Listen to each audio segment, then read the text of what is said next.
This is the Rosetta Stone. It was discovered by the French, taken from the French by the British, and was created by a Greek dynasty in Egypt installed by Alexander the Great. After being taken from the French during their victory over Napoleon, it was moved to London, where it still sits today. So here is the question. Should the Rosetta Stone be returned to Egypt? Well, the argument for returning the Rosetta Stone to Egypt has to do with something called cultural sovereignty. The Egyptians posit that even though the stone was taken in a legal context, even though it was over 200 years ago, it has a right to be repatriated to Egypt. The argument for repatriation also posits that at this time, during a context of colonialism and imperial dominance, the bodies that were negotiating the treaty that allowed for the stone to even be removed in the first place were not representative of the Egyptians as a legal party with actual rights or a say in the matter, thereby possibly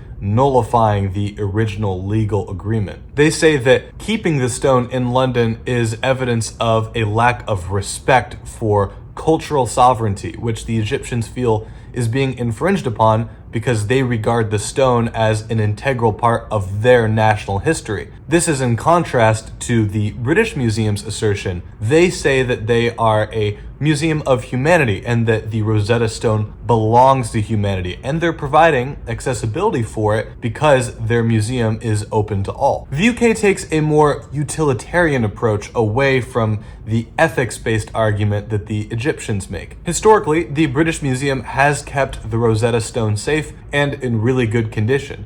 It also enables free access for millions of people worldwide to see and experience the stone. Historically as well, London has been more accessible for people around the world with the wealth and means to actually see the stone. For all of these reasons, it has been very difficult up to pretty much this point to challenge their arguments for keeping the stone in the UK. The weakest part of the UK's argument is the foundational principle, legally speaking, upon which the stone was taken to Britain. The treaty that allowed that to happen is over 2 centuries old, and the parties involved, with the exception of the UK, no longer politically exist. The Ottomans are also not really considered to be proper representatives of the wishes of the Egyptians at this time. The UK can validly say that they provide this free, safe, uninhibited access to millions of people. And this utilitarian argument is a lot of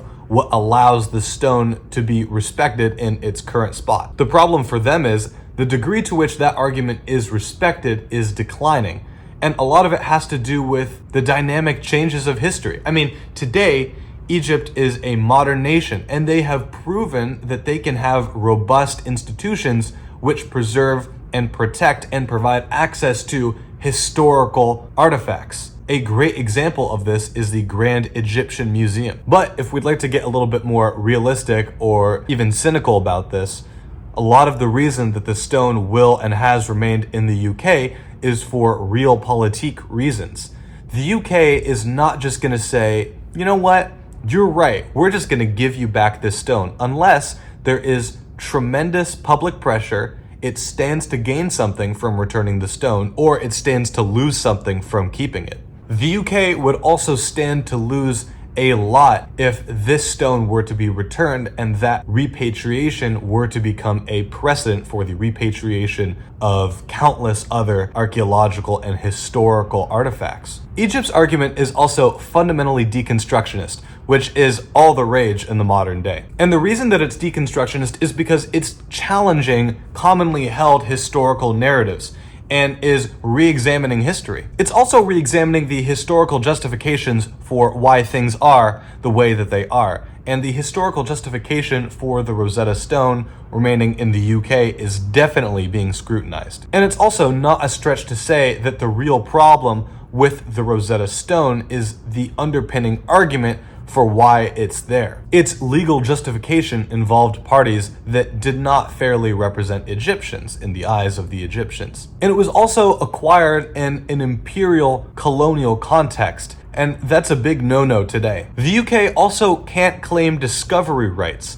They were not the ones that dug up the Rosetta Stone. That was the French. If we were to go the discovery rights route, we would have to give the Rosetta Stone to the French, and then we'd be right back at square one. The Rosetta Stone is also a massively significant piece of history, and as such, there is a lot of spotlights on it from around the world, particularly from within Egypt. Were it to be a less significant artifact, the mounting pressure on the UK might not be as large. But okay, let's forget about all that for a second and look at the landmark precedent-setting legal cases in recent history that have to do with repatriating artifacts. Let's take the Attorney General of New Zealand versus Ortiz in 1982. This case had to do with the attempted sale of a Maori carving. The Maori are the indigenous inhabitants of New Zealand. The New Zealand government argued for its return, saying that it was unlawfully exported. The UK's Court of Appeal actually ruled in favor of New Zealand, setting the precedent that nations have a right to reclaim their artifacts if they're kept abroad. Or take the Benin bronzes, which is a legal case with Nigeria on one side versus the UK and Germany on the other. During the British punitive expedition of 1897, the British looted the then Kingdom of Benin, which is in modern-day Nigeria. They did this after defeating the kingdom's military forces, and under the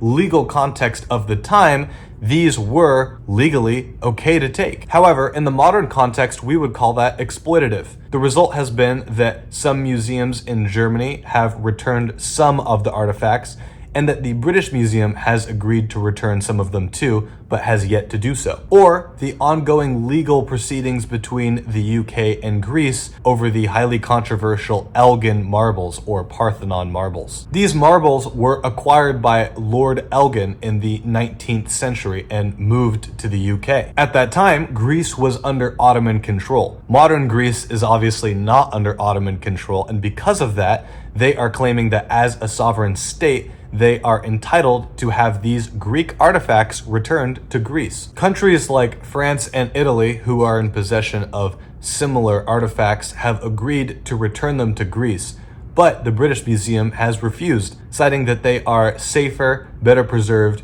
and more accessible in London. Many who are in favor of the repatriation of historical artifacts position the British Museum as an agent of colonialism. They challenge that the British Museum is a proper custodian of the world's artifacts, and that these artifacts might not be better or equally kept in other countries where they geographically originated from. All of this aside, the truth is that the deconstructionist argument is gaining a lot of steam in the modern day, and there are growing calls both within the UK and outside of it for there to be a repatriation of these artifacts. The British Museum and the UK's argument was once a lot more valid than it is now, and not just because of past legal reasons. The Rosetta Stone really was well preserved, highly globally accessible, and safe in the UK in a way that isn't unique anymore. The validity of the UK's argument is declining, while the validity of Egypt's argument and the arguments of other nations around the world who are seeking artifact repatriation from countries which previously colonized or looted them is growing. History is dynamic, it's happening now, and reality changes. Personally, it appears to me that the British Museum once had the most ethical and utilitarian argument, but that it might not have it anymore. The global context has changed. Nations around the world have become more developed, more safe, and more contextually aware of their history. The UK and the British Museum's claim has over time lost a lot of the weight that it had. Selfishly, I believe that deconstructionist arguments against colonialism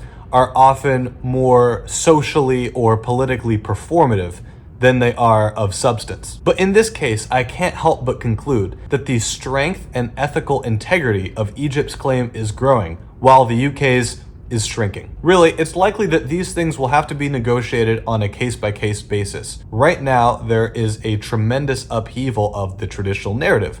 That's the deconstructionist element. And not only that, but there is a growing legal precedent that is being set for repatriation, and this certainly does not work in favor of countries like the United Kingdom or others which are in possession of historical artifacts from other countries around the world.